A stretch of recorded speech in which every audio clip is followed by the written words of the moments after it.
Halevovas continues. What if indeed the person understood all this and he went and he made the shtadlis and he got parnasa? He really got parnasa. He even became wealthy. A person has to remember, but of course that should not cause a person to say, you see, I did it right, I did the right parnasa, my business was the right idea, my idea got me my parnasa, chas v'shalom. And a person should not start saying, you know what, it's going so well, I'm going to put in more time and more effort. I'm going to focus on it the whole time, because you see, look, my parnasa is working so well, and it's bringing in a very nice income, I'm going to put in even more effort. As if, says the Halevovas, as if his ishtalis is what's bringing him his parnasa. When a person thinks that way, it ruins his bitachon. A person should never think that if he puts in more effort in his parnasa, he'll get more that HaKadosh Baruch Hu wants him to get. And he shouldn't even be happy with the fact that his idea worked or that his business idea worked.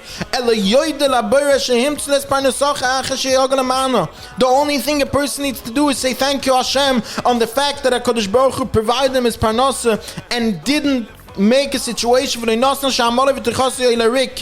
didn't allow him to put an effort that went to waste. My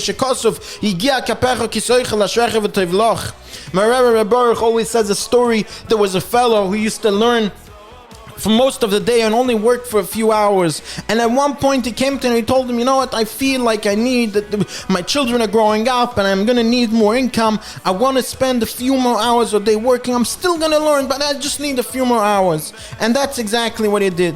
And the next year he came back to him and he told him, look, I made the calculations and I see now that I had extra costs. One of the children was sick and we went to a doctor and it was out of pocket, and there were a few extra costs. We had a leak and I could not have gotten all that money if I stayed with only those few hours of work. I see now that the more income that I gained over these few hours really saved me.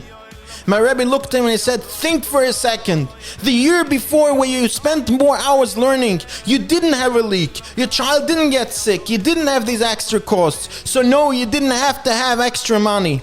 Now you went and you put more effort into this parnasa, into this ishtadlas, and now you had these extra costs, and then you had to have more money. A person should never think that parnasa comes through the amount of ishtadlas, or if I focus more on it, or if I spend my entire davening thinking about my parnasa, that's what's going to bring me my parnasa. Adarabah, a person should always remember that parnasa comes migzeirasa yizbarach, and at the same time it's also a gzeira that we're supposed to put in an effort and do and be mekayim our chiv v'shtadlis. Have a wonderful day.